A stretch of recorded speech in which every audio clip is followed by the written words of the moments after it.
Você já ouviu falar que 50% da nossa felicidade depende da nossa genética? Que 10% depende das circunstâncias, das coisas que acontecem e que nós temos pouca interferência, pouca influência ao longo da nossa vida? E que 40% da nossa felicidade depende das nossas ações intencionais? Pois é, essa teoria é a teoria da felicidade sustentada, o modelo de teoria de felicidade sustentada da pesquisadora Sonja Lyubomirsky, de outros pesquisadores. E é uma teoria que eu preciso falar para ti que ela não vale mais. E aí eu já preciso fazer um adiantamento aqui, um acordo inicial, que é: eu posso me exaltar em algum momento do vídeo, porque esse é um assunto que mexe, ferve com o meu sangue, e tu vai entender isso porque ao longo da nossa conversa. E logo de cara também, eu faço aquele pedido de que às vezes, quando a gente aprende alguma coisa e ao longo da nossa vida a gente cria simpatia por aquele conhecimento, quando vem alguém e diz que aquele conhecimento não vale mais, a gente pode parecer que eu estou atacando você, mas eu não estou indo na sua pessoa. Se você ainda apresenta esse conteúdo como sendo válido, se você acreditava nisso, eu estou aqui como uma espécie de ajudante de verdade para tentar te mostrar, e eu vou fazer isso, a ótica da ciência, tá? De te mostrar que isso aqui não vale mais, tá? Além disso, faz um sentido eu dizer uma outra coisa, que eu sou fã da Sonja Lyubomirsky. É uma das pesquisadoras que eu mais aprecio no mundo da psicologia positiva, da ciência da felicidade, é a Sonja Lyubomirsky. Tanto que eu dediquei aproximadamente, teve um livro dela, o The How of Happiness, o livro A Ciência da Felicidade, publicado em 2007, que eu transformei esse livro em curso, de tão bom que eu acho que é o livro, um curso de mais de 10 horas. Então, eu tenho muito apreço por tudo que a Sonja Lyubomirsky produz dentro do mundo da ciência da felicidade. E isso aqui foi algo que ela fez. Mas eu preciso te apresentar e preciso te dizer que essa teoria, ela não vale mais. Essa teoria foi refutada. Aí eu preciso te explicar, antes de mais nada, muito brevemente, o que essa teoria queria dizer. Deixa eu voltar um slide aqui. O que essa teoria queria dizer? Que 50% da felicidade dependia dos teus genes, ou seja, você tinha pouca influência ou quase nenhuma influência em relação a isso. Que 10% era relacionado, da sua felicidade, era relacionada a se você era casado ou era solteiro, se você tinha muito dinheiro ou tinha pouco dinheiro, se você tinha doença ou se não tinha doenças, e assim por diante. E que 40% da nossa felicidade dependia do que a gente faz. Ou seja, colocava na mão das pessoas um certo protagonismo em relação à sua felicidade, que é muito bem-vindo e ele existe. Mas eu vou te explicar o que dessa teoria não vale mais. E, de fato, o que não vale são os percentuais. A genética impacta na felicidade, as circunstâncias impactam na felicidade, o que você faz impacta na felicidade. Agora, utilizar esses percentuais como um consenso, que é 50, 40, 10, isso não faz mais sentido. Tanto que ao longo dos anos, esse artigo originalmente foi publicado em 2005, ao longo dos anos ele sofreu diversas críticas de diversos outros pesquisadores, mas não é uma crítica de apontar o dedo para a Sonja Lyubomirsky ou para os outros pesquisadores, como Ken Sheldon, que estava lá no artigo original. Não, era um ataque a, cara, olha só, eu acho que essa ideia não faz sentido por esse argumento, por esse argumento. O famoso, ou nem tão famoso assim, debate acadêmico ou debate científico. E aí, de tanto receber críticas, em 2019, no Congresso Internacional de Psicologia Positiva, que aconteceu na Austrália, ela sobe ao palco e fala sobre os 3 arrependimentos que ela tem em relação à teoria, ao modelo de felicidade sustentada, que é a Happiness Pie, né? A teoria da torta da felicidade. E aí ela apresenta, como em primeiro lugar, ela fala que foi um erro definir percentuais tão precisos. Por quê? Porque eles dizem que eles estavam sendo especulativos quando publicaram o artigo lá atrás. Segundo, eles foram foram infelizes ao afirmar que 50-40-10 seria um número que serviria para todas as pessoas, ao passo de que hoje pode ser que minha felicidade tenha impacto de 50% da genética e da tua 30% e de outra pessoa 40%. Então faltou dizer na teoria que esse percentual pode variar. E também eles apresentam um terceiro arrependimento, que talvez seja o mais importante de todos aqui, foi que de 2005 até 2019, ou seja, 14 anos aí, eles não argumentaram, eles não atuaram em cima de interpretações equivocadas sobre o modelo que eles estavam propondo. Então eles falaram lá que a felicidade dependia 50-40-10, você já entendeu qual é a teoria, já te contextualizei, e aí um monte de gente saiu, principalmente o mundo do desenvolvimento humano, saiu falando isso a torto e direito, a granel, em todos os lugares.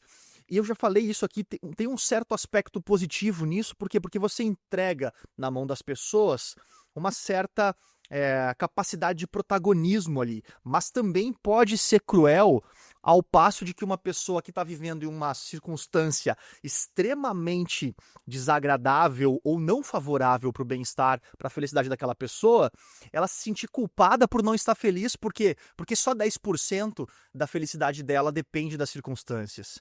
Enquanto que também, ao passo da evolução dos anos, a gente sabe que o ambiente tem muita influência nas nossas decisões.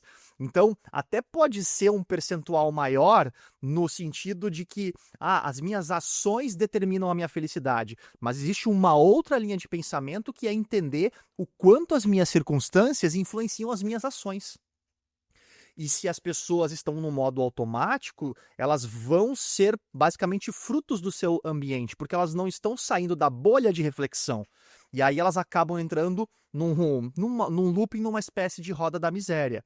Então aqui existem diversos aspectos, e esse é um vídeo que poderia durar horas aqui, mas eu vou tentar ser objetivo para te apresentar os dois artigos aqui que eu acho que faz sentido. Inclusive, deixa eu até aumentar aqui. Tela grande, aqui, melhorou, né? Então vamos lá. O primeiro artigo foi publicado em 2005, é esse aqui, ó. A arquitetura da felicidade sustentável. É nesse artigo que eles apresentam a Happiness Pie. E lá em 2019, que na verdade ele foi publicado em 2019 online, mas o ano de publicação que aparece de verdade é 2021, né? E eles apresentam justamente uma correção.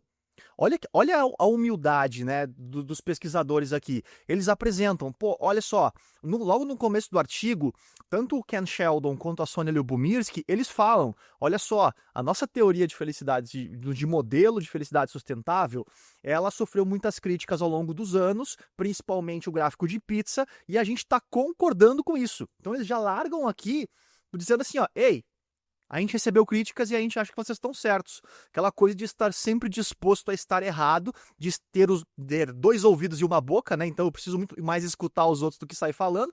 Então faz sentido essa humildade, e eles realmente enxergaram que tinha espaço para inconsistências na teoria original. E aí eles vão falando aqui, enfim, eles fazem os seus esclarecimentos, a gente não quis ser dogmático, a gente não quis carimbar que é 50-40-10, a gente quis ser especulativo, né, talvez um migué aqui, enfim, não sei o que aconteceu, mas, de fato, eles vão explorando aqui o artigo, e eu só vou falar alguns trechos que eu trouxe aqui, onde eles, cara, aqui, ó, nós concordamos com a sua maioria, e graças a essas críticas, essas críticas, na verdade, nos deram a oportunidade, olha só o texto bonito, de articular o nosso pensamento atual, ou seja, uma nova forma de pensar. Aí eles eliminam o modelo de felicidade sustentável, e aí eles passam para o modelo de atividade eudaimônica. Ou seja, aqui eles estão abandonando. Gente, então se você ainda usa, para pensar no que eu estou falando agora aqui, eu até vou tocar de tela de novo. Cara, a autora da teoria disse que a teoria não vale mais. Sabe por que eu decidi gravar esse vídeo? Semana passada, eu vi gente que, enfim, até então eu considerava que tinha uma certa admiração, eu vi gente apresentando a Happiness Pie. Não dá, cara. É 2025, cara, não dá pra cometer esse tipo de erro. Ou pior ainda, não dá pra ser um profissional que se faz valer do argumento de utilizar de ciência entregando coisa que tá desatualizada. Não, a gente não pode ter isso, cara. Não dá pra em 2025, cara, você pegar uma teoria que já foi refutada pela própria pesquisadora, a autora da teoria levantou a mão e falou assim, ó, essa teoria não vale mais, tá, turma? Beleza? Vamos pra próxima? E você tá falando do que a autora refutou. Não dá, turma. E aí é aquela coisa, pô, cara, quer divulgar conhecimento na internet? Divulga. Mas, cara, não usa o selo de que você é um divulgador científico se você não tá atualizado. Então, falei que eu poderia me empolgar ao longo do vídeo, né? Porque isso me ferve o sangue. Cara, uma pessoa começou a seguir. Se você é um divulgador de dados científicos, uma pessoa começou a seguir você porque você falou, cara, olha só, eu divulgo conteúdo cientificamente, né? Eu sou um divulgador científico. E aí, você tá lá, cara, entregando uma coisa ultrapassada. Não pode. Fecha parênteses de indignação aqui, volta para cá. Eles apresentam um novo modelo aqui de felicidade eudaimônica e assim eles refutam a teoria original, tá? Deixa eu até trocar de tela aqui, porque eu vou tentar mostrar para vocês aqui outra coisa. Deixa eu ver aqui, ó. Tela grande, é esse aqui, ó. Olha só. Esse aqui é o artigo revisitado. Tá? Ele foi publicado e eles vão falando aqui, ó. Tudo que eu falei, eles estão aqui, ó. Pô, cara, a gente concorda, a gente quis ser especulativo. Eles vão falando que eles não concordam aqui mais com os 50, 40, 10. Enfim, eles apresentam a referência lá da Happiness Pie que eles apresentam lá em 2005. Enfim, cara, é um artigo que vale a pena ler. Tá? Eles trazem coisas interessantes aqui ao longo novas intervenções que não vêm ao caso aqui para o nosso tema. Mas enfim, esse é o artigo original, tá? E aí, aqui que tá, isso aqui é só no site da APA. Mas o que eu queria mostrar é isso aqui, olha só. O artigo original, quando eu pesquiso ele lá no Google Acadêmico, só para ter uma noção aproximada aqui, cara, ele foi citado 6.000 vezes aqui, segundo o que o algoritmo encontrou aqui. Tá? Esse é o artigo de 2005. Ele foi citado 6.000 vezes, teoricamente, em outros artigos científicos. Dá uma olhada, esse aqui, ó. Cadê? Esse aqui, ó. Quantas vezes foi citado o artigo novo, que foi publicado aqui em 2021? Cara, 216. 6.000 pessoas viram uma informação, citaram uma informação, e hoje 216 citaram a nova.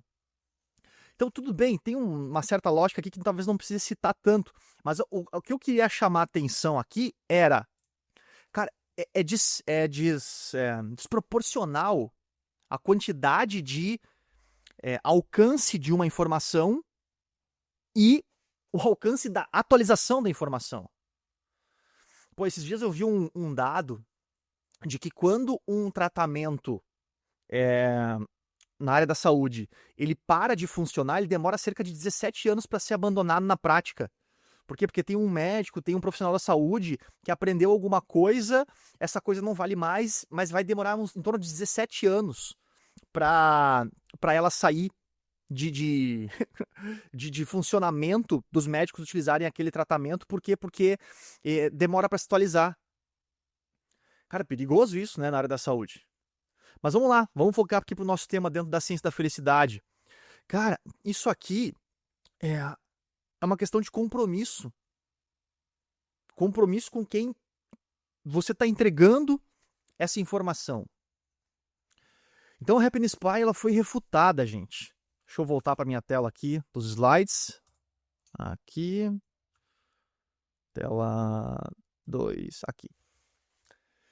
Então, turma, se a essa altura tu não entendeu nada do que eu falei, e você me pergunta mais, dá para resumir? Dá.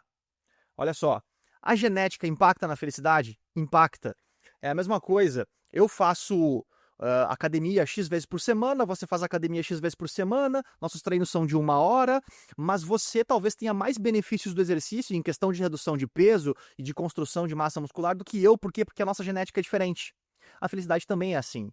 Então, eu posso fazer uma atividade que teoricamente possa me trazer felicidade, você pode fazer a mesma atividade, mas o ponto inicial, vamos dizer assim, a genética, ele é diferente. Então, talvez a mente faz a mesma coisa, mas você se percebe mais feliz do que eu, mesmo que a gente faça a mesma coisa, porque você talvez tenha uma genética favorável para aquilo. Então, a genética impacta na felicidade? A resposta é sim. As circunstâncias impactam na felicidade? Sim. A gente tem vários estudos mostrando que quanto mais dinheiro a gente tem, mais condições a gente tem de satisfazer diversos aspectos da vida que impactam a nossa felicidade, como dar segurança para as pessoas que a gente ama, promover segurança para nós mesmos, enfim, realizações, ter realizações. Então, o dinheiro sim impacta na felicidade. Aspectos, qual é o teu emprego, aspectos de saúde, sim, também influenciam na tua percepção e na minha percepção de felicidade. Ok, atividades intencionais também influenciam? Ou seja, o que eu faço diante do que acontece comigo, diante da minha genética, sim, também impacta. Esse aqui dispensa apresentações. Os percentuais são 50, 40, 10? Não. Isso aqui nós não podemos afirmar. Então você pode falar sim que a genética impacta, você pode falar que as circunstâncias, que o ambiente tem impacta, mas que as ações intencionais são importantes naquela mensagem de protagonismo, mas você não pode mais falar 50, 40, 10. Você está, cara, entregando uma informação desatualizada. Não dá. Principalmente, sabe por que não dá? Porque normalmente quando a pessoa fala isso, ela está citando o estudo. Aí ela fala, tem um estudo que mostra, ou seja, a ciência provou. Só que a ciência, meu amigo, minha amiga, ela se atualiza. E é por isso que a ciência é ciência. Até 1998, 99, por exemplo, se acreditava que o ser humano nascia com uma quantidade de neurônios e morreria com aquela quantidade de neurônios. Hoje a gente sabe que tem neuroplasticidade, hoje a gente sabe que tem neurogênese. Mudou. O conhecimento foi atualizado. E aqui eu senti a necessidade de fazer esse conteúdo porque eu continuo vendo ainda, cara, que tem gente falando isso aqui que tá errado. Então o meu convite aqui é, cara, na boa, se você viu recentemente alguém apresentando isso aqui em algum treinamento, em algum conteúdo, ou você viu, cara, manda, mas manda assim, ó, com coração, entendeu? De coração. E talvez eu tenha me empolgado no meio do vídeo e pode parecer que talvez eu tô atacando essa pessoa, mas é uma indignação que é pessoal aqui, tá? Mas não se sinta ameaçado ou atacado. O que realmente é uma indignação que, cara, a gente precisa se atualizar.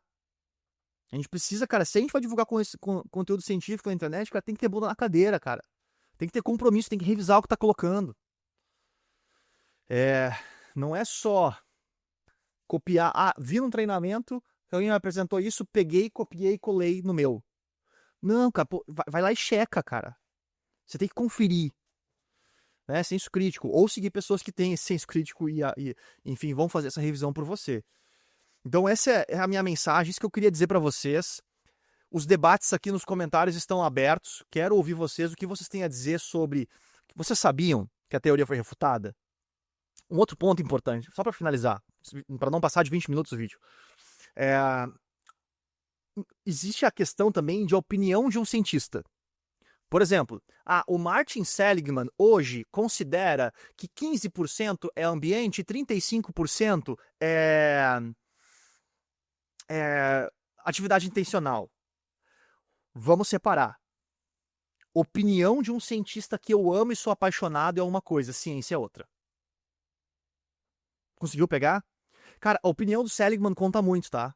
A opinião de qualquer outro pesquisador que, nossa, contribuiu muito para que a gente possa estar tendo esse debate agora, conta muito. Mas ela não é ciência. A ciência, ela vem através de pesquisa, através de dados, através de, enfim, revisão por pares. Então, uma opinião é muito bem-vinda, mas não pegue essa opinião e transforme ela em ciência.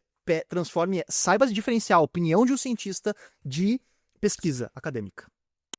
Ok? Acho que é isso. Se gostou, se inscreve, clica no vídeo.